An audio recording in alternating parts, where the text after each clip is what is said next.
श्रीवर्धमानमर्हन्तं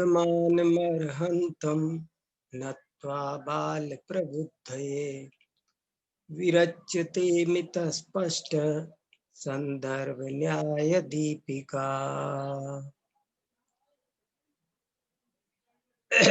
न्याय दीपिका का अध्ययन कर रहे हैं, जो एक बहुत ही महत्वपूर्ण ग्रंथ है। यदि जैन न्याय के ग्रंथों में से न्याय दीपिका को हटा दो तो बहुत सूना हो जाएगा न्याय जगत। एक ऐसा सरल सुबोध, हजारों लोगों को न्याय सिखाने वाला सरल सुबोध ग्रंथ है न्याय दीपिका। और इसमें हमने बहुत ही इम्पोर्टेंट बातें बहुत सारी पढ़ी। मंगलाचरण कैसे किया जाता है, किसी भी प्रकरण में प्रवृत्ति कैसे होती है, किसी चीज की पीठिका कैसे बनाई जाती है, ये सब बड़े हो जाने के बाद भी बहुत लोगों को नहीं आता है। हमने देखा है लोग बहुत बड़े बड़े हो जाते हैं लेकिन उनको किसी चीज की पीठिका बनाना नहीं आता है, उनको प्रकरण प्रवृत्ति करना नहीं आता है। एक 5 मिनट कुछ बोलना हो, लिखना हो किसी विषय पर तो वो नहीं आता है। वो सब बातें हम इस ग्रंथ से समझ सकते हैं। इस ग्रंथ की सबसे बड़ी खास बात है कि ये सरल बहुत है। परीक्षा मुख को सरल कहकर बनाया था पर वो भी कठिन हो गया। लेकिन न्याय दीपिका तो बहुत ही सरल ग्रंथ है। गद्य में लिखा, प्यार से समझा रहे हैं एक एक बात को। तो प्रमाण की क्या व्युत्पत्ति है, क्या लक्षण है, लक्षण और परिभाषा एक ही बात है। लक्षण क्यों बनाते हैं, लक्षण जानने का क्या प्रयोजन है, प्रमाण जानने का क्या प्रयोजन है, प्रमाण क्या चीज मानी जा सकती है, क्यों मानी जा सकती है, सम्यक ज्ञान में सम्यक पद क्यों है, ज्ञान पद क्यों है, संशय क्या होता है, विपर्य क्या होता है। अभी तक जितना पढ़ाया है यदि उतना भी किसी की समझ में आ जाए ना तो उसको बहुत आनंद आएगा, न्याय में बहुत प्रवेश होगा। एक ही कक्षा को जरा बार बार 2-4 बार आप सुनो। ये विषय जिनको कठिन लगता हो वे थोड़ा सा 2-3 बार सुनेंगे तब ज्यादा अच्छा समझ में आएगा।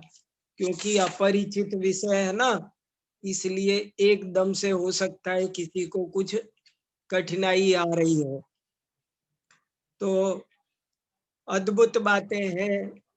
मुझे तो जो आनंद आता है और जो भाव भाषण होता है उसके लिए मेरे पास शब्द नहीं है। मैं कोशिश करता रहता हूँ कहने की, कितना आप तक पहुंचा पाता हूँ पता नहीं, लेकिन आप आनंद लेंगे तो जरूर आएगा। प्रमाण, प्रमाण माने जिसको हम आज भी दुनिया में पैमाना कहते हैं। पैमाना, पैमाना क्यों कहते हैं, पैमाना किसे कहते हैं?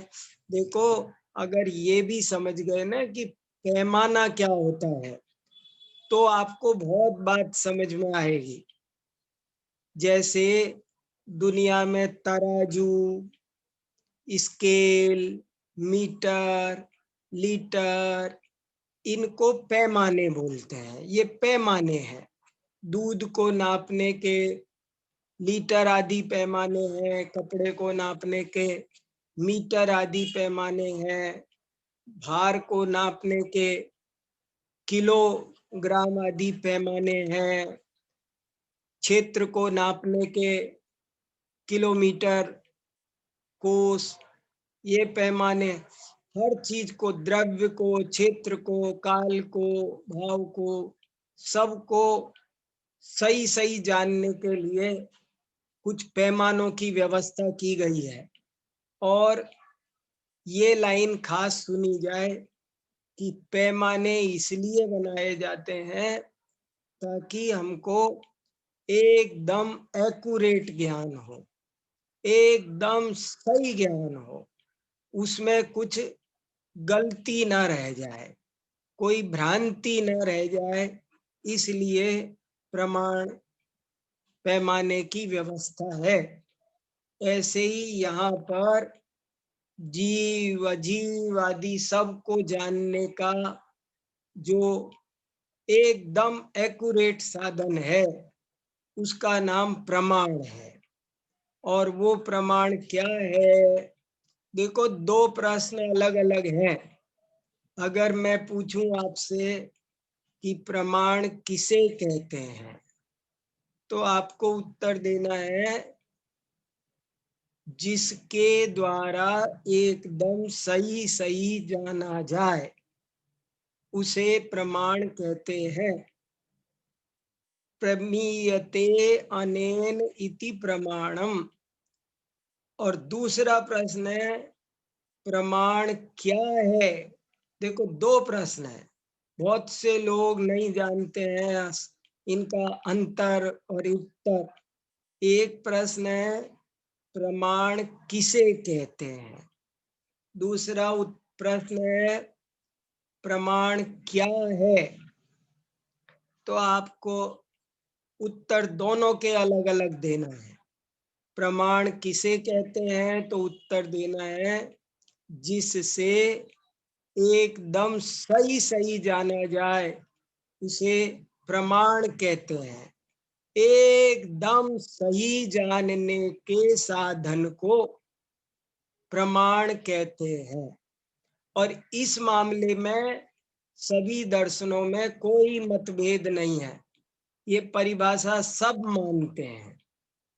लेकिन वो क्या है वो साधन? दूसरा प्रश्न पैदा होगा कि वो क्या है।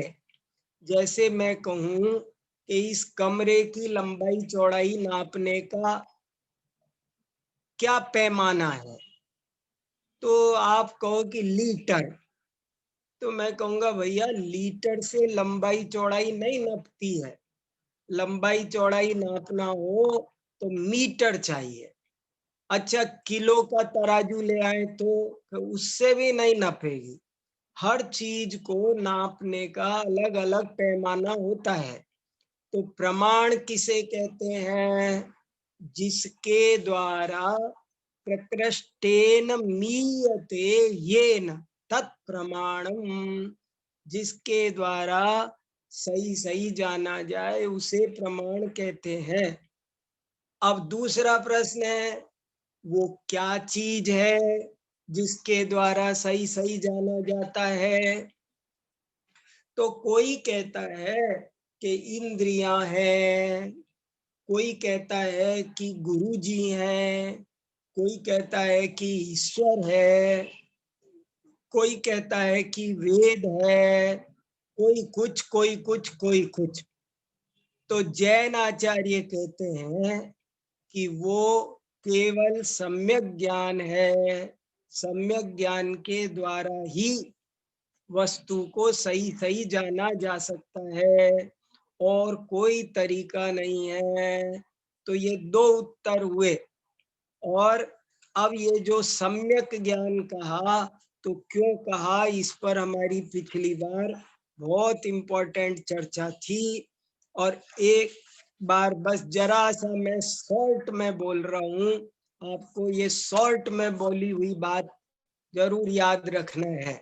वो क्या, ज्ञान पद क्यों दिया है और सम्यक पद क्यों दिया है, इस पर बहस हुई है। सम्यक पद क्यों दिया है? संशय विपर्य अनध्यवसाय के निराकरण के लिए, कि जो संशय विपर्य अनध्यवसाय है वे ज्ञान तो है पर सम्यक ज्ञान नहीं है, इसलिए सम्यक शब्द लगाने से उनका निराकरण हो जाता है।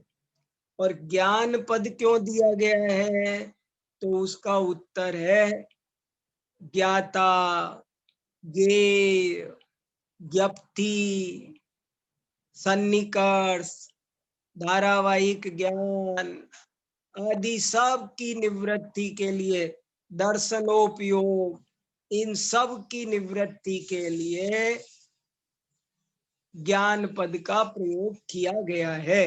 ये एक बहुत इंपॉर्टेंट प्रकरण था। इसमें देखो 4 बात आई थी। एक, अक्षलिंगादि की निवृत्ति। ज्ञान पद से किस किस की निवृत्ति होती है, तो पहले तो कहा था प्रमाता, ये बहुत जरूरी बात है। सम्यक पद से किसकी निवृत्ति होती है, संशय विपर्य अनध्यवसाय। और ज्ञान पद से किसकी निवृत्ति होती है, तो 2 स्टेप उठाए। एक तो का ज्ञान पद से ज्ञाता, ज्ञेय, ज्ञप्ति आदि की निवृत्ति हो जाती है। और दूसरा स्टेप उठाया कि उससे देखो 3 बात कही। नंबर 1 के धारावाहिक ज्ञान का निराकरण हुआ।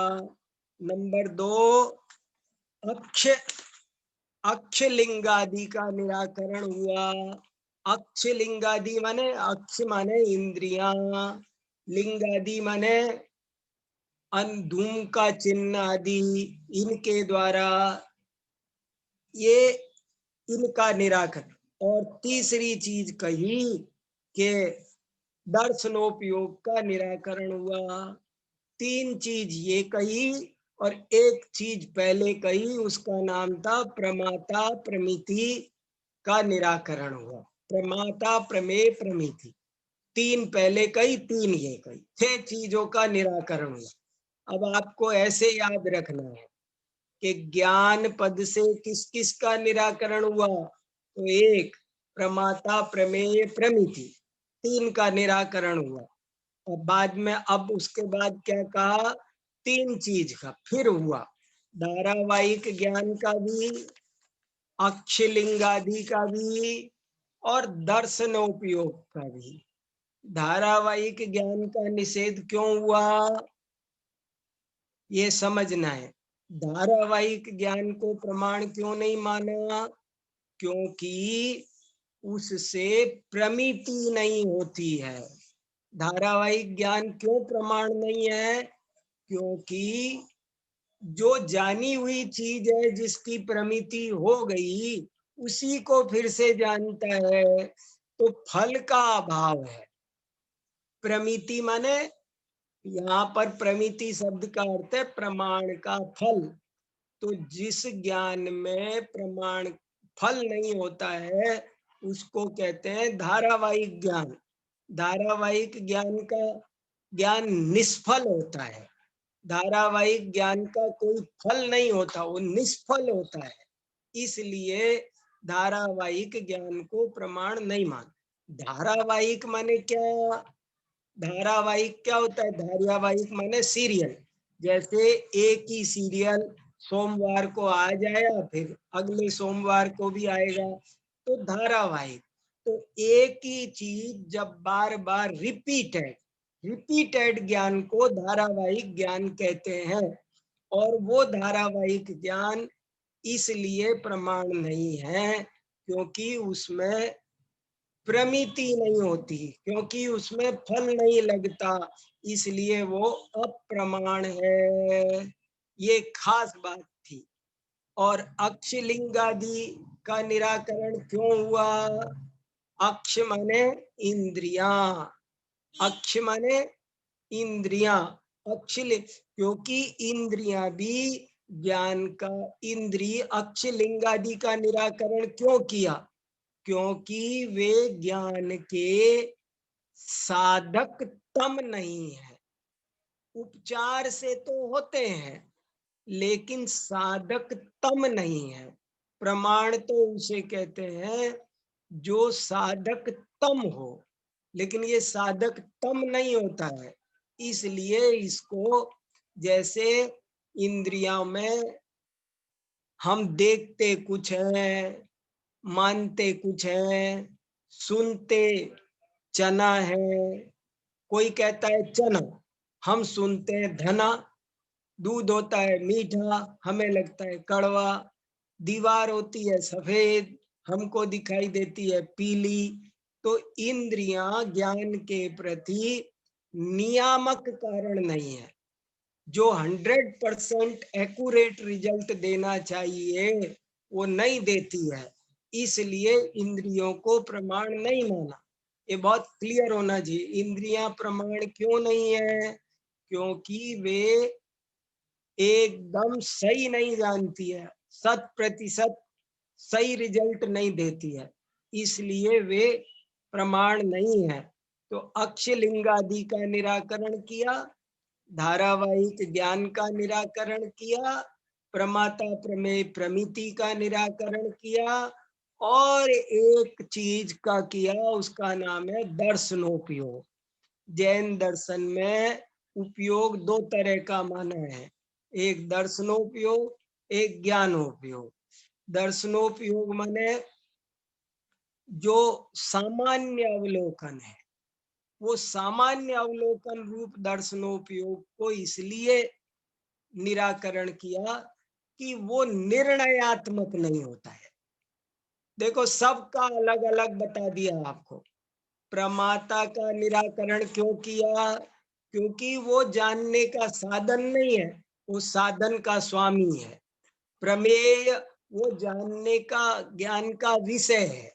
प्रमिति वो ज्ञान का फल है। अक्षलिंगादि, अक्षलिंगादि इसलिए क्योंकि वे साधक तम नहीं है। और धारावाहिक ज्ञान क्योंकि वो निष्फल है, प्रमिति नहीं करता है। और दर्शनोपयोग क्यों अप्रमाण है? क्योंकि वो निर्णयात्मक नहीं है। ऐसे करके इतनी चीजों का निराकरण करने के लिए हमने पिछली बार बहुत सारा हिस्सा था, वो मैंने पूरा आपको पढ़ के सुना दिया था। किसी को कोई बात नहीं समझ में आई हो तो उस दिन भी बहुत पूछना चाह रहे थे, समय कम था इसलिए मैंने मौका नहीं दिया। लेकिन अब अगर किसी का प्रश्न हो, उसमें अब तक पढ़े हुए विषय में 17 पैराग्राफ हम पढ़ चुके। अब 18वां पैराग्राफ हम शुरू करेंगे। उसका नया हेडिंग है प्रमाणस्य प्रामाण्य निरूपणम। लेकिन 17 पैराग्राफ तक यदि किसी को भी कोई बात समझ में नहीं आई हो तो वो अपना हैंड रेज कर सकते हैं और हम उनके प्रश्नों का उत्तर दे सकते हैं। अगर किसी को भी कुछ पूछना हो 17 पैराग्राफ में तो उनका स्वागत है। संदेश जी, ये जो पूछना चाह रहे हैं उन्हें अवसर दे दो, बाद में अवसर नहीं मिल पाता है इनको, तो जरा क्लियर हो जाने दो बात। जी समकित जी हमारे पूछ रहे हैं। हाँ बोलिए। जय जैन भाई साहब। हाँ बोलिए। जय जी। भाई साहब, ये दर्शनोपयोग का जो बताया कि दर्शनोपयोग की प्रमाण नहीं है, तो ये कौन से पैराग्राफ से बताया, मतलब हाँ very good. Paragraph number 17, paragraph number 17 में साफ साफ लिखा है, लाइन ऊपर ही ऊपर दिखाओ संदेश जी सबको स्क्रीन पर। 17वां पैराग्राफ देखो। एतेन निर्विकल्प के सत्तालोचन रूपे दर्शने की अतिव्याप्ति परिरता तस्य अव्यवसाय रूपत्वेन प्रमितिम प्रति करणत्वा भावात्। ये 17वां पैराग्राफ कह रहा है कि जो दर्शनोपयोग है, और आगे भी लिखा है ये पीली लाइन में मार्कर से, निराकारम दर्शनम। दर्शनोपयोग निराकार होता है, इसलिए उसको प्रमाण नहीं माना, ऐसा 17वें पैराग्राफ में लिखा है। क्लियर हो गया ना? चलो आगे। हाँ, ऋतु जैन जी का प्रश्न है। हाँ बोलिए। हाँ जी, जय जिनेन्द्र जी। इसको भी कुछ पूछना हो आप पूछ लो। 17 पैराग्राफ तक कोई बात समझ में नहीं आई हो, पिछली बार टॉपिक ये कठिन था, हमने जल्दी जल्दी पढ़ दिया था। आज आप पूछ लो जिसको जो भी पूछना है, बोलो। जी हाँ जी। धारावाहिक ज्ञान में ऐसा लिखा था कि उसमें सबसे पहली बार में ही अज्ञान का निराकरण हो जाता है और फिर हाँ उसको रिपीटेड रिपीटेड। तो हाँ पहली बार में जो अज्ञान का निराकरण हुआ हाँ, तो उसको सम्यक ज्ञान या मतलब प्रमाण की कैटेगरी में नहीं डालते? वेरी गुड, बहुत अच्छा, बहुत बढ़िया सवाल पूछा। वो जो सबसे पहले होगा वो प्रमाण होगा, लेकिन उसका नाम धारावाहिक ज्ञान कब पड़ेगा? देखो, धारावाहिक ज्ञान किसको कहते हैं? जब हम एक चीज को दोबारा जानते हैं। जो हमने पहली बार जानी उसका नाम धारावाहिक ज्ञान नहीं है। पहली बार जाना वो सम्यक ज्ञान, और फिर दोबारा जाना, तिबारा जाना, तो वो दोबारा वाला, तिबारा वाला, उसका नाम धारावाहिक ज्ञान है। और वो दोबारा तिबारा वाला ही अप्रमाण है, पहले वाला नहीं है। नहीं, उसमें परेशानी क्या है? जैसे कि पहली बार में अगर संशय, विपर्य, निध्यवसाय से बिल्कुल रहित है वो ज्ञान, हाँ तो दूसरी बार का भी ऐसा ही होगा, तीसरी बार का भी ऐसा ही होगा। या तो ये कह लें कि व्यर्थ है, मतलब जब पहली बार में ही पहली बार में उसको प्रमाण कहा और बाद में उसको कह रहे हैं कि प्रमाण नहीं है। नहीं नहीं, ये यही बात है कि वो व्यर्थ, आपने व्यर्थ कहा ना, व्यर्थ, जिसको हाँ मैं कह रहा हूँ निष्फल। हाँ हाँ हाँ। इन्होंने कहा है निष्फल, आप कह रहे हो व्यर्थ। तो वो बस इतनी सी अपेक्षा है कि वो व्यर्थ है, निष्फल है। और अभी आपने पूछ लिया तो मैं आज बता देता हूँ। आप जब आगे और पढ़ेंगे दूसरे ग्रंथों को, तो एक जगह ये बात आएगी कि धारावाहिक ज्ञान को वास्तव में अप्रमाण कहने की कोई जरूरत नहीं है। हाँ ठीक है, फिर ठीक है, मतलब उस तरह से अप्रमाण नहीं है जिस तरह से दूसरी जैसे, चीजों का निराकरण कर रहे हैं। हाँ, हाँ जैसे केवल ज्ञान है तो वो वही वही वही वही जानता है, रोज वही है। लेकिन अब इसमें दो बात है। किसी ने कहा कि नहीं, वो वही वही वही वही नहीं जानता है, वो तो अलग अलग जानता है, पदार्थों में परिणमन हो जाता है और वो उसको जानता है, नया नया केवल ज्ञान होता है। तो कुछ आचार्य तो कहते हैं कि धारावाहिक ज्ञान प्रमाण नहीं है, अधिकांश आचार्य। और उसका कारण एक अन्य मत की अपेक्षा से भी है। यहाँ एक व्यवस्था बना रहे हैं ना, तो जिस ज्ञान का फल ना निकले उस ज्ञान को प्रमाण मानना ठीक नहीं है। इसलिए धारावाहिक ज्ञान को अप्रमाण कहा है, वो हाँ जी हाँ जी। और कोई कारण नहीं है। ठीक है, थैंक यू जी। बहुत बढ़िया। और कोई? जी, आप सभी एक बार 17 पैराग्राफ तक अच्छे से देख लीजिए, पढ़ लीजिए, क्योंकि अभी नया विषय प्रारंभ होगा और ये पुरानी यदि तन्वी कुछ। जी कुछ हाँ जी, पूछ रही है, देखो हाँ जी, तन्वी जी, तन्वी जी को अनम्यूट करो। जी। बोलिए तन्वी जी, आप क्या कह रहे जय हैं? जिनेन्द्र। हाँ जय जिनेन्द्र, बोलिए। अब मैं ये पूछ रही थी कि धारावाहिक ज्ञान फिर ज्ञान की कैटेगरी में भी आएगा, क्योंकि अगर हम बोल रहे हैं कि सम्यक ज्ञान तो नहीं है, प्रमाण नहीं है, तो ज्ञान ज्ञान भी बोल रहे हैं हम उसे तो ज्ञान तो या तो सम्यक ज्ञान होगा या मिथ्या ज्ञान होगा। हाँ हाँ हाँ तो ये थोड़ी सी सूक्ष्म बात है। और एक अभी जो चर्चा हुई ना, वो यही हुई जो अभी रितु ने पूछा ना, हाँ वही उस बात। हाँ, एक अपेक्षा से धारावाहिक ज्ञान में कोई दोष नहीं है। अगर कोई ज्ञान सही है तो सही है, दोबारा जाना तिबारा जाना इससे क्या फर्क पड़ता है? अगर मैंने रमेश को रमेश जाना, तो चाहे दोबारा जाना, चाहे तिबारा जाना, चाहे चौथी बार जाना हो, तो सम्यक ज्ञान है ना। मैंने अगर रमेश को दिनेश जाना तब गलत है। अगर वो केवल दोबारा जानने की वजह से वो गलत नहीं हो सकता। लेकिन उसका ये है कि दोबारा जाना तिबारा जाना तो वो कहते हैं कि आपने आपके प्रमाण उसको कहते हैं जिसका फल होना चाहिए। एक नियम है, ये एक गणित का नियम है कि प्रमाण वो है जिसका फल हो, जिसका फल नहीं हो उसको क्या प्रमाण मानना। तो उस हिसाब से उन्होंने कहा कि जो दूसरा तीसरा ज्ञान है उसमें फल नहीं आता, इसलिए उसको हम यहाँ नहीं मानेंगे प्रमाण, उसको छोड़ दो। लेकिन ये सम्यक ज्ञान में आएगा, नहीं आएगा? फिर सम्यक हाँ, ज्ञान में भी सम्यक ज्ञान नहीं, लेकिन अब सम्यक ज्ञान में लेंगे तो प्रमाण मानना पड़ेगा, हाँ वो इसलिए उसको सम्यक ज्ञान नहीं मानेंगे। असल में ये धारावाहिक ज्ञान की चर्चा दूसरे दर्शनों में आई है, और वे बुद्धि, इसको धारावाहिक बुद्धि, यहाँ पर कहीं पर बुद्धि शब्द का इस्तेमाल है। देखो, धारावाहिक बुद्धि शब्द आया है कहीं, मैं दिखाता हूँ आपको।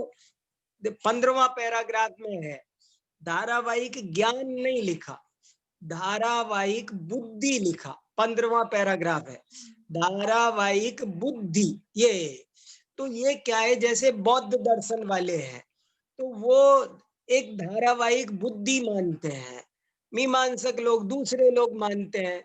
तो वो उनका निराकरण करने के लिए कि एक ही चीज को बार बार बोले जा रहे हो तो कोई कंक्लूजन नहीं निकल रहा है, बात आगे बढ़ नहीं रही है, उसका निराकरण करने के लिए अपूर्व शब्द भी फिर माणिक्य नंदी आचार्य ने जब परीक्षा मुक्त लिखा तो उन्होंने स्वापूर्वार्थ व्यवसायत्मकम ज्ञानम प्रमाणम अपूर्व शब्द लिया। लेकिन इस मामले में थोड़ा सा सावधानी से समझना जरूरी है। एक बहुत बड़े नैयायिक हुए हैं काशी हिंदू विश्वविद्यालय में, प्रोफेसर उदयचंद जैन, उन्होंने प्रमेय कमल मार्तंड की टीका लिखी है बहुत अच्छी, और उस टीका में बहुत विस्तार से ये चर्चा की है कि धारावाहिक ज्ञान वास्तव में गलत नहीं है, सम्यक ज्ञान ही है, और जैन सिद्धांतों के अनुसार अप्रमाण नहीं है। ये तो अन्य दर्शनों की अपेक्षा इसको अप्रमाण कहा है, ऐसा उन्होंने निष्कर्ष निकाला है। ये एक बात है। अच्छा, बहुत चलिए और बताओ। और किसी का कोई प्रश्न? हाँ चलिए, हाँ जी, अब हम आगे बढ़ते हैं। पैराग्राफ नंबर 18, अनुच्छेद 18, बहुत बढ़िया टॉपिक आ रहा है। देखो, प्रमाणस्य प्रामाण्य निरूपणम, प्रमाणस्य प्रामाण्य निरूपणम, इसका क्या मतलब हुआ? प्रमाण के प्रामाण्य का निरूपण, प्रमाणस्य। अब इस हेडिंग को समझो पहले, नहीं तो बाद में डिटेल समझ में नहीं आएगा। प्रमाण के प्रामाण्य, प्रामाण्य क्या होता है ये समझो जरा। प्रामाण्य माने प्रमाणता, प्रामाणिकता।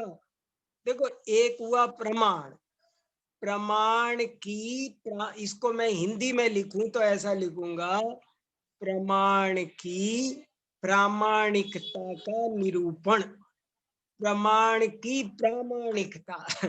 देखो देखो कितनी बढ़िया बात हो। एक दुकान, उसकी प्रामाणिकता, व्यक्ति की प्रामाणिकता। अपन कहते हैं ना, ये आपकी दुकान सही है, इसकी क्या प्रामाणिकता है? प्रामाणिकता। प्रामाणिकता का मतलब है कि यहाँ पर कम नहीं तोला जाता है, नकली माल नहीं बेचा जाता है, कोई धोखाधड़ी नहीं होती है, जो कहा जाता है, जो लिखा जाता है, जो बोर्ड पर लिखा है वही बेचते हैं। तो इसका मतलब है प्रामाणिकता। तो प्रमाण की प्रामाणिकता क्या है? माने आपने, किसी ने कहा कि ज्ञान प्रमाण है, किसी ने कहा वेद प्रमाण है, क्या प्रामाणिकता क्या है? जैसे दूध को नापने के लिए लीटर चाहिए, अब आपने कहा मेरे पास भी लीटर है, मैंने कहा मेरे पास भी लीटर है, 4 लोगों ने कहा हमारे पास लीटर है, और चारों का लीटर अलग अलग है। एक में 900 ग्राम आता है, एक में 1000 ग्राम आता है, एक में 800 ग्राम आता है। तो ये लीटर का लीटरपना क्या है भाई? मीटर का मीटरपना क्या है? लीटर का लीटरपना ये है कि उसमें 910 ग्राम आना चाहिए। मीटर का मीटरपना ये है कि उसमें 100 सेंटीमीटर होना चाहिए। 1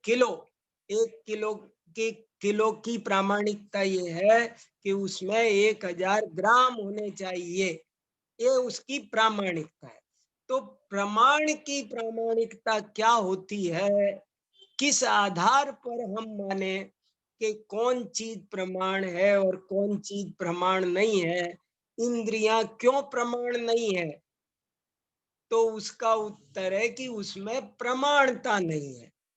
धारावाहिक ज्ञान क्यों प्रमाण है? क्योंकि उसमें प्रमाणता नहीं है। दर्शन क्यों? क्योंकि उसमें प्रमाणता नहीं है।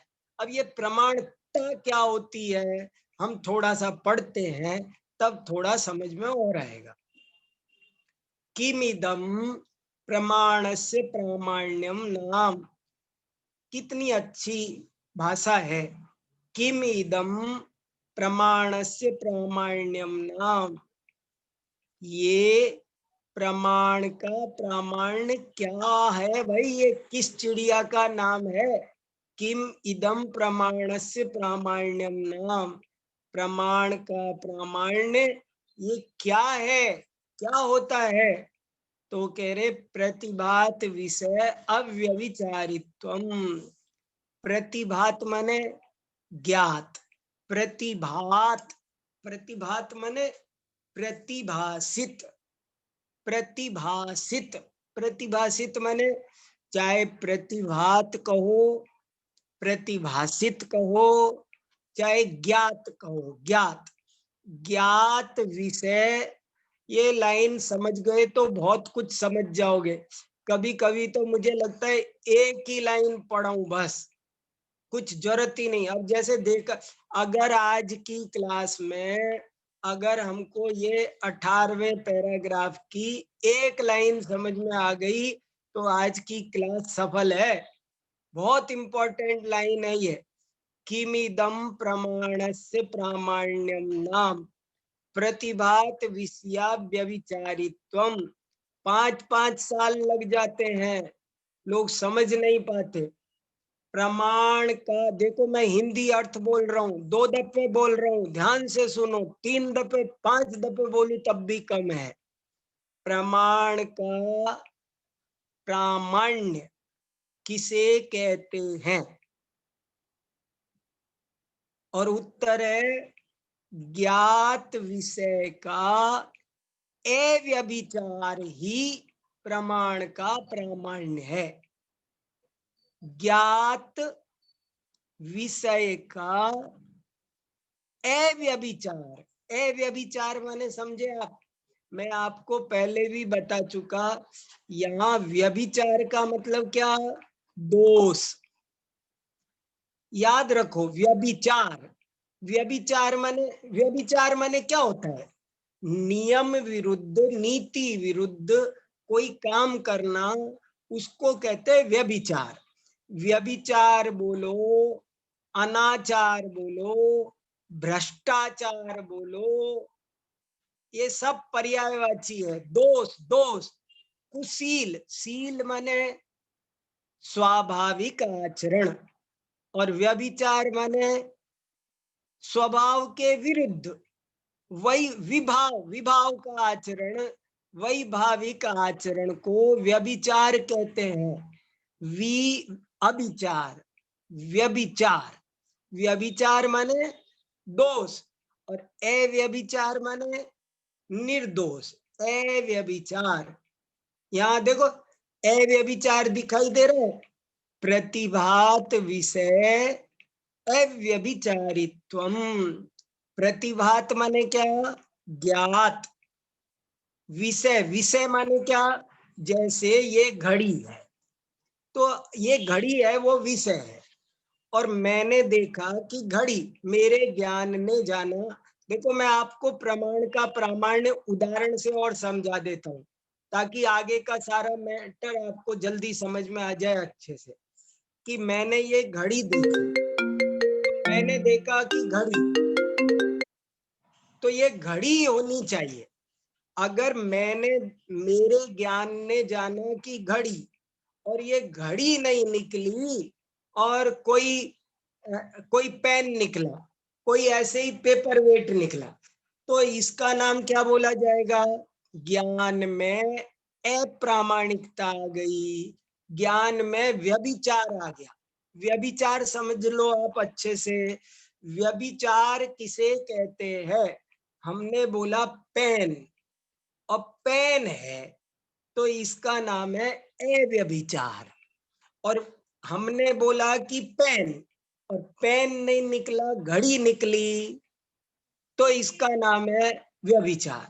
जैसे मैंने कहा रमेश जा रहा है, और जाकर चेक किया तो रमेश नहीं था, दिनेश था। तो मेरा ज्ञान कैसा निकला? मेरा ज्ञान निकला व्यभिचारी। था रमेश और जाना क्या? सुरेश, तो व्यभिचारी। और रमेश हो और रमेश ही जानू, तो उसका नाम है अव्यभिचारी। ये भाषा कठिन है, मैं अपने बस की लगते जितना सरल हो सकता है उतना सरल करके समझा रहा हूं आपको। आशा है सबकी समझ में आ गया होगा। प्रमाण का प्रामाण्य किसे कहते हैं? और इसका उत्तर है, ज्ञान जिस विषय को जाने वह वही हो, इसका नाम प्रमाण का प्रामाण्य है। यदि वह वही न हो तो इसका नाम ज्ञान का व्यभिचार है, प्रमाण का व्यभिचार है, वो अप्रामाणिकता है। प्रामाणिकता क्या? कि हमने आपसे कहा, जैसे हमने दुकान पर गए, हमने कहा भैया 2 किलो देसी घी दे दो। अब उसने देसी घी दिया तो दुकान की प्रामाणिकता, और उसकी जगह उसने हमको नकली घी दिया, रिफाइंड बना करके, तो हम बोलेंगे अरे भैया वो अप्रामाणिकता हो गई। देखो, पानी खरीदना हो तो पानी मिलना चाहिए, दूध खरीदना हो तो दूध मिलना चाहिए। दूध मांगा पानी मिला, पानी मांगा दूध मिला, तो ये हो गया व्यभिचार। जो जाना है वो सही होना चाहिए, यही प्रमाण की प्रामाणिकता है। समझ में आया ना? आगे देखो, तस्योत्पत्ति कथम, उस प्रमाण की प्रामाणिकता की उत्पत्ति कैसे होती है? स्वतः एव इति मीमांसका, मीमांसक एक दर्शन है 6 दर्शनों में, जो बहुत यज्ञ आदि कर्मों में विश्वास करता है। एक विशेष वेद भक्त दर्शन है, वेदों की सारी व्याख्या कर्म कांड परक विशेष करता है। ऐसा मीमांसक दर्शन वाले क्या कहते हैं कि प्रमाण की प्रामाणिकता की उत्पत्ति स्वतः एव, स्वयं से ही हो जाती है। प्रामाण्यस्य उत्पत्ति स्वतः, प्रामाण्यस्य स्वतः उत्पत्ति रीति। इसका मतलब क्या हुआ कि प्रामाण्य की स्वतः उत्पत्ति? तो कहते ज्ञान सामान्य सामग्री मात्र जन्यत्वम इत्यर्थ। इसका अर्थ हुआ कि ज्ञान सामान्य सामग्री से ही वो पैदा हो जाता है। जन्य माने उत्पन्न होना, जन्य जनक, जनक माने उत्पन्न करने वाला, जन्य माने जो उत्पन्न हुआ। तो ज्ञान, ज्ञान से ही उत्पन्न हो जाता है। ये उसकी प्रामाणिकता स्वतः इसलिए होती है, ऐसा मीमांसक कहते हैं। तदुक्तम ज्ञानोत्पादक हेतु अनतिरिक्त जन्यत्वम उत्पत्तौ स्वतस्त्वम इति। अब उसका उत्तर दे, न ते मीमांसका, वे मीमांसक नहीं है। ज्ञान सामान्य सामग्र्या संशयादौ अपि ज्ञान विशेषे सत्वात्। बहुत बढ़िया बात आई कि प्रमाण का प्रामाण्य कैसे होता है, तो बोले साहब स्वतः होता है। मीमांसक बोले कि जैसे ज्ञान है वो अपने ज्ञान अपने आप में प्रमाण है। ज्ञान को प्रमाण होने के लिए किसी की जरूरत नहीं है। ज्ञान अपने आप में ही वो उत्पन्न होता है, तो वो तो प्रमाण ही है। ज्ञान उत्पन्न होता है तो प्रमाण ही है, उसमें क्या। तो जैन आचार्य कह रहे हैं कि भैया तुम नाम के ही मीमांसक हो, खाली मीमांसक का शब्दार्थ होता है जो अच्छी तरह सोच विचार के सही बात बोलता है, उसको मीमांसक शब्द बहुत अच्छा है, शब्द में बुराई नहीं है। मीमांसक माने जो बहुत सोच विचार के बात को कहता बोलता मानता है, उसको कहते हैं मीमांसक। तो उससे कहा कि तुम खाली नाम के मीमांसक हो यार, तुम सचमुच मीमांसक नहीं हो। क्यों कि देखो, जो ज्ञान उत्पन्न होते ही अगर प्रमाण हो, हर ज्ञान स्वयं से ही प्रमाण हो, तो संशय आदि है ना, वो भी तो ज्ञान है, फिर उनको भी प्रमाण मानो, उनमें क्या दोष है। ज्ञान के हिसाब से तो संशय में और सम्यक ज्ञान में कोई फर्क नहीं है, इसलिए क्यों करना। संशयादौ अपि ज्ञान विशेषे सत्वात् वयम तु ब्रूमहे, हम तो कहते हैं कि क्या भाषा है, वयम तु ब्रूमहे, हम तो कहते हैं कि ज्ञान सामान्य सामग्र्या, सामग्र्या क्या है ये, षष्ठी विभक्ति एक वचन, नद्या जैसे ज्ञान सामान्य सामग्री के साम्येपि, समानता होने पर भी, संशयादि प्रमाणम, सम्यक ज्ञानम प्रमाणम, संशयादि अप्रमाण है और सम्यक ज्ञान प्रमाण है। इति विभाग, ऐसा जो फर्क है, ऐसा जो विभाग, विभाग माने बंटवारा, ऐसा जो विभाजन है, तावत वो अनिबंधनो न भवति, तावत तावत अनिबंधनो न भवति। निबंधन माने कारण। ये शब्द भी बहुत, देखो शब्द भंडार बहुत बढ़िया होना चाहिए शास्त्रों को पढ़ने के लिए, फटाफट समझ में आए। रोज 10-20 मीनिंग याद करने चाहिए जिनको शास्त्रों का अच्छा ज्ञान करना हो, क्योंकि शब्द आते होंगे तो शास्त्र अपने आप आ जाएगा। अनिबंधन, अनिबंधन माने अकारण, निबंधन माने कारण, और अनिबंधन माने अकारण। ये जो भेद फर्क है कि संशय आदि तो अप्रमाण है और सम्यक ज्ञान प्रमाण है, ये जो फर्क है वो अनिबंधन नहीं हो सकता, अकारण नहीं हो सकता। अनिबंधनम न भवति मतलब अकारण नहीं हो सकता।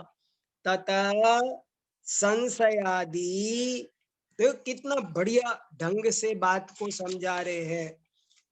ततः संशयादौ यथा हेत्वंतरम अप्रामाण्ये दोषादिकम अंगीक्रियते, तथा प्रमाणेपि प्रामाण्य निबंधनम अन्यत अवश्य अभ्युपगंतव्यम, अन्यथा प्रमाण अप्रमाण विभागानुपपत्ते। कितना बढ़िया कहा। इसलिए संशय आदि में जैसे हेत्वंतर चाहिए, बहुत ही इंपॉर्टेंट बात है। देखो ये बात ज्यादा शास्त्रों में नहीं आई। ये न्याय दीपिका का कुछ विशेष विषय है ये, कि प्रमाण के प्रामाण्य की उत्पत्ति कैसे होती है। तो कहते हैं कि मीमांसक कहते हैं ज्ञान तो अपने आप में प्रमाण है, और हमें भी सुन करके लगेगा बहुत बढ़िया बात है, सही तो कह रहे हैं, ज्ञान अपने आप में प्रमाण है। नहीं, ज्ञान तो ज्ञान है। ज्ञान की प्रामाणिकता और अप्रामाणिकता दोनों का आधार कुछ और है। ज्ञान यदि सही जाने तो प्रमाण है, और यदि उसमें संशय आदि दोष हो तो अप्रमाण है। कितनी बढ़िया बात है। हेत्वंतरम अप्रामाण्ये दोषादिकम अंगीक्रियते। संशय को क्यों अप्रमाण माना? क्योंकि उसमें दोष है। विपर्य को क्यों अप्रमाण माना? ज्ञान है फिर भी, क्योंकि उसमें दोष है। अनध्यवसाय ज्ञान है, फिर भी उसमें दोष है, इसलिए हम उसको प्रमाण नहीं मानते हैं। तो वही बात यहाँ चल रही है कि इसी तरह यहाँ पर भी समझना चाहिए। तथा प्रमाणे भी, उसी तरह प्रमाण में भी समझना चाहिए। प्रामाण्य निबंधनम अन्यत अवश्यम अभ्युपगंतव्यम। प्रामाण्य का निबंधन, निबंधन माने कारण, अवश्य ही मानना चाहिए, अन्यथा प्रमाण और अप्रमाण का विभाग नहीं बन सकता। अनुपपत्ते। और 19वां पैराग्राफ इसी बात का है, इसलिए उसे भी पढ़ लेते हैं। एवं अपि अप्रामाण्यम परतः प्रामाण्यम तु स्वतः इति न वक्तव्यम। इस प्रकार इसी तरह एवं अपि माने भी, इसी तरह अप्रामाण्य परतः होता है और प्रामाण्य स्वतः होता है, ये भी नहीं कहना चाहिए। विपर्येपि समानत्वात्, क्योंकि ऐसा हम उल्टा भी कह सकते हैं। शक्यम ही वक्तुम, ऐसा हम बोल सकते हैं, ऐसा कहा जा सकता है। अप्रामाण्यम स्वतः प्रामाण्यम तु परतः, कि अप्रामाण्य स्वतः है और प्रामाण्य परतः है। तस्मात् अप्रामाण्यवत् प्रामाण्यमपि परतः एव उत्पद्यते। अप्रामाण्य की तरह प्रामाण्य भी परतः ही उत्पन्न होता है। नहीं पट सामान्य, देखो उदाहरण बहुत अच्छा दिया। नहीं पट सामान्य सामग्री रक्त पटे हेतु, तद्वत् न ज्ञान सामान्य सामग्री प्रमाण ज्ञाने हेतु। भिन्न कार्ययो भिन्न कारण प्रभुत्वा अवश्याभावात् इति। बहुत बढ़िया बात कही।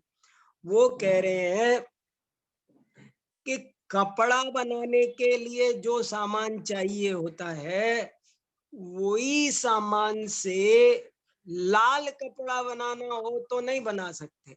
लाल कपड़ा बनाना हो तो एक लाल रंग और चाहिए। पीला कपड़ा बनाना है तो पीला रंग और चाहिए। काला बनाना है तो काला रंग और चाहिए।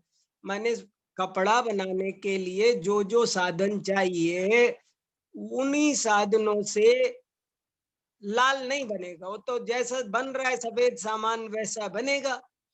ऐसे ही जो प्रमाण बनाना है, अगर आपको ज्ञान को, बहुत ही अच्छी बात लग रही है मुझे, कितनी किसको स्पष्ट हो रही है पता नहीं, पर बहुत अच्छी बात है।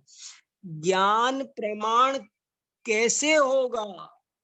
ज्ञान को होने मात्र से ज्ञान प्रमाण नहीं है। वो ज्ञान वही जाने जो चीज है सामने, तभी प्रमाण होगा, नहीं तो नहीं होगा। उसकी प्रामाणिकता का आधार कुछ और है।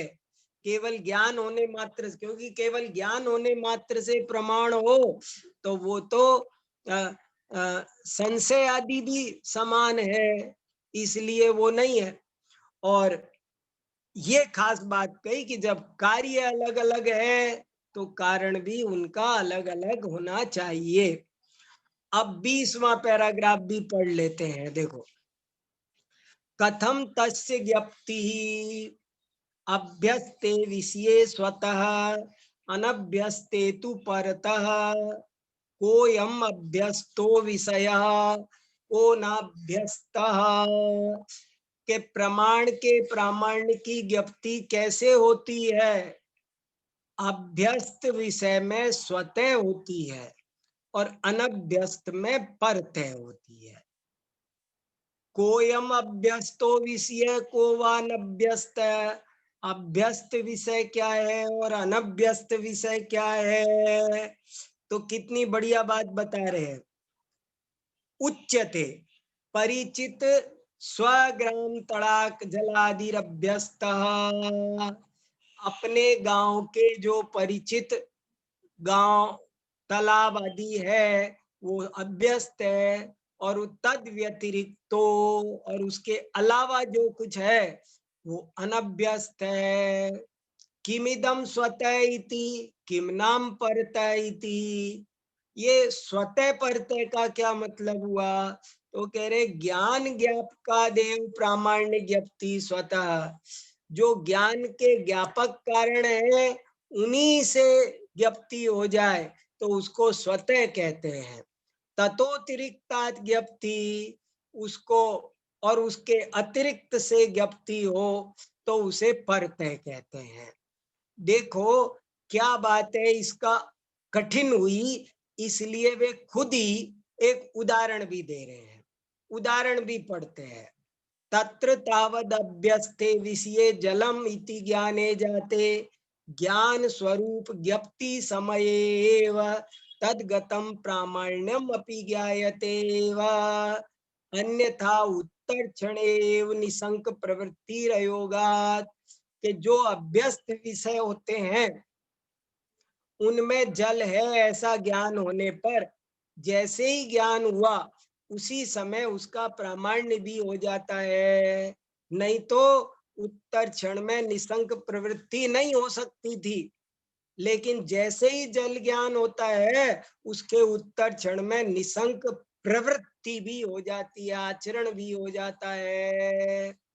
अनभ्यस्ते विषये जल ज्ञाने, बहुत बढ़िया, अनभ्यस्ते विषये जल ज्ञाने जाते जल ज्ञानम मम जातम इति ज्ञान स्वरूप निर्णयेपि प्रामाण्य निर्णयो अन्यतः एव अन्यथा उत्तर काले संदेहानुपत्ति। लेकिन अनभ्यस्त विषय में जो होता है ज्ञान, उसका प्रामाण्य का निर्णय वो स्वतः नहीं होता है, वो परतः ही होता है। तभी तो वो संदेह पैदा होता है, वो दूर होता है। अस्ति संदेहो जल ज्ञानम मम जातम तत्किम जलम उत मरीचिका। अरे जो मुझे जल ज्ञान हुआ है ये जल है या मरीचिका? फिर बाद में कमल परिमल शिशिर मरुत प्रचार प्रपृथ्वी अवधार्यति प्रमाणम प्राक्तनम जल ज्ञानम कमल परिमलादि अन्यथा अनुपत्ते इति। फिर वो जानता है कि अरे मुझे कमलों की खुशबू आ रही है, ठंडी हवा आ रही है, इससे पता चलता है कि मुझे जो जल ज्ञान हुआ है वो एकदम सही है, नहीं तो ऐसी खुशबू नहीं आ सकती थी। देखो क्या कहा। अब इसे मैं अपनी भाषा में आपको सरल से बता रहा हूं। इसमें तो अब मैंने पढ़ दिया, आपको संस्कृत से लगा के बताना था वो मैंने बता दिया, लेकिन अब मैं शॉर्ट में सार बोल रहा हूं। प्रमाण का प्रामाण्य क्या है, आज हमने जो कुछ पढ़ा उसका सारांश सुनो 2 मिनट में। फिर किसी को कुछ कहना हो तो हमारे पास में अभी 5 मिनट बाकी है। देखो, प्रमाण का प्रामाण्य क्या है? जो जाना वो वही हो, इसका नाम प्रमाण का प्रामाण्य है। और ज्ञान प्रामाण्य कैसे होता है? तो कहते हैं ज्ञान प्रामाण्य उसमें जो निर्दोषता होती है उसके कारण होता है। अगर उसमें दोष पर से आते हैं तो निर्दोषता भी परतः आती है। इसलिए प्रमाण के प्रामाण्य की उत्पत्ति तो परतः ही होती है। ज्ञान को स्वतः प्रमाण नहीं मानना चाहिए कि जो जाना वो सही है, फिर तो जो जाना वो सही है, ऐसे नहीं। ज्ञान स्वतः प्रमाण नहीं है, निर्दोषता के कारण प्रमाण है। बहुत गजब की बात है ये। और उस प्रमाण के प्रामाण्य की ज्ञप्ति कैसे होती है? तो कहते हैं दो तरह से होती है। अभ्यस्त विषय हो तो स्वतः हो जाती है, और अनभ्यस्त, अभ्यस्त माने परिचित, परिचित हो तो स्वतः हो जाती है, और अपरिचित हो तो स्वतः नहीं होती है, परतः होती है। ये इसका अभिप्राय है। और इसके लिए उदाहरण दे दिया इन्होंने कि भैया देखो, अपने गांव का तालाब हो तो दमादम कूद जाते हैं, कितना गहरा क्या सब पता रहता है, लेकिन दूसरे का हो तो हमको पता नहीं रहता है। चलो, किसी को ये रितु जी क्या पूछ रही है, बोलो। जी हाँ जी, मुझे ये पूछना है कि इसमें बताया प्रमाण का प्रामाण्य की उत्पत्ति परतः ही होती है। हाँ, तो अगर हम इसको आत्मज्ञान पे लगाएं, तब भी कैसे? आत्मज्ञान तो स्वावलंबन से होता है, उसमें तो पर की जरूरत ही। यही बहुत खास बात है। देखो, बिना परोपदेश के सम्यक दर्शन नहीं होता है, आत्मज्ञान भी स्वतः नहीं होता है। लेकिन उसको प्रामाणिक तो जीव स्वयं के अनुभव से करता है ना। नहीं, ज्ञप्ति तो स्वतः परतः होती है, लेकिन प्रमाण में जो प्रमाण में प्रामाणिकता आती है वो तो ज्ञान सामान्य सा। यहाँ पर ये भी एक खास बात है कि परतः माने क्या, इसलिए इन्होंने ये प्रश्न उठाया, परतः माने क्या, स्वतः माने क्या। और फिर उत्तर दिया कि ज्ञान मात्र से ही मानना वो तो स्वतः, और उसके अलावा जरा सा भी कुछ है तो परतः। तो ज्ञान में जो प्रामाणिकता है वो ज्ञान सामान्य सामग्री से नहीं आएगी, आत्मज्ञान में भी लगाओगे तो भी, आत्मज्ञान में गहरा भी पॉइंट ऐसा है, ही। शायद ज्यादा ही गहरा पॉइंट है कि हाँ, परतः कैसे कह सकते हैं। आत्मज्ञान तो पूर्णतः ऐसा कहा जाता है कि आत्म अनुभव तो अपने अवलंबन से ही सिद्ध करते हैं कि हाँ मैं आत्मा हूँ। गजब है, कुछ कुछ विशेष बात है यहाँ, और थोड़ा सा चिंतन करो तब पकड़ में आए। उदाहरण से सोचना कि जैसे कपड़ा उपबोध का है ना, हाँ, कपड़ा बनना है। उदाहरण समझ में आ रहे हैं, उदाहरण समझ में आ रहे हैं। इसमें ये कह सकते हैं कि आत्मज्ञान से पहले जीव उसको समझने के लिए कि ऐसा ही है, हाँ उसका स्वरूप समझने के लिए शास्त्रों का अवलंबन लेते हैं, भगवान का हाँ, तो अवलंबन लेते हैं। वही वही परतः हो गया ना। अब ऐसे 10 लोग बोलते हैं दुनिया में हमको आत्मा का ज्ञान हुआ, तो सबका आत्मज्ञान फिर प्रमाण माना जाएगा?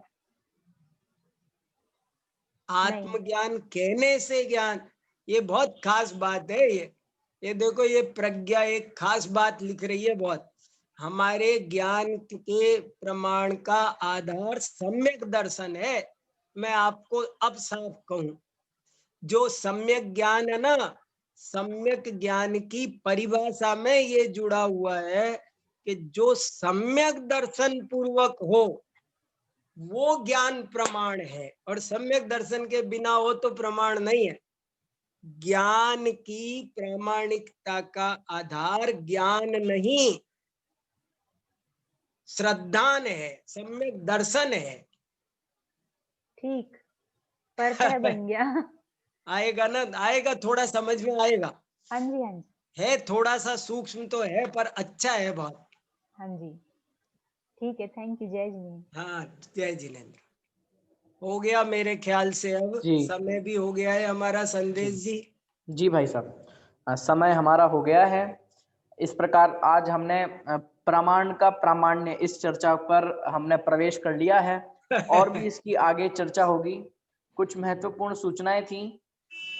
इससे अगले फ्राइडे की कक्षा हमारी नहीं रहेगी, क्योंकि पंडित टोडरमल स्मारक द्वारा 8 दिवसीय एक भव्य शिविर लगाया जा रहा है, जिसमें अनेकों विशेषज्ञ विद्वान आते हैं और अपने अपने विशेषज्ञ विषय को समझाते हैं, पढ़ाते हैं। तो ये आपके लिए बहुत ही स्वर्णिम अवसर है। जितने लोग हमारे साथ नए जुड़े थे, आदरणीय भाई साहब की प्रमाण सामान्य पर, यानी कि प्रमाण के स्वरूप पर, जितनी भी जगह प्रमाण का स्वरूप आया है उस पर भाई साहब की कक्षा 8 दिन तक चलेगी। तो आप लोग अवश्य उसे ज्वाइन करें। मैं उसकी पूरी जानकारी आपके व्हाट्सएप ग्रुप पे मैं हर चीज भेज दूंगा। आप लोग अवश्य उस न्याय की कक्षा को अटेंड करें, जिससे आपका इसमें भी और समझने में और आनंद आएगा। और आप सभी उस शिविर में आमंत्रित हैं। उसका फॉर्म मैं आपको उसमें भेज दूंगा व्हाट्सएप ग्रुप पे। और भी अनेकों कक्षाएं, चारों अनुयोगों की कक्षाएं, आपको कर्णन योग पढ़ना है, चरणन योग पढ़ना है, कोई भी ग्रंथ, अनेकों ग्रंथ विषय में लगाए गए हैं। आप अवश्य शिविर का लाभ लें। और फिर अगले फ्राइडे से हमारी कक्षा यथावत रहेगी। यही सूचना थी।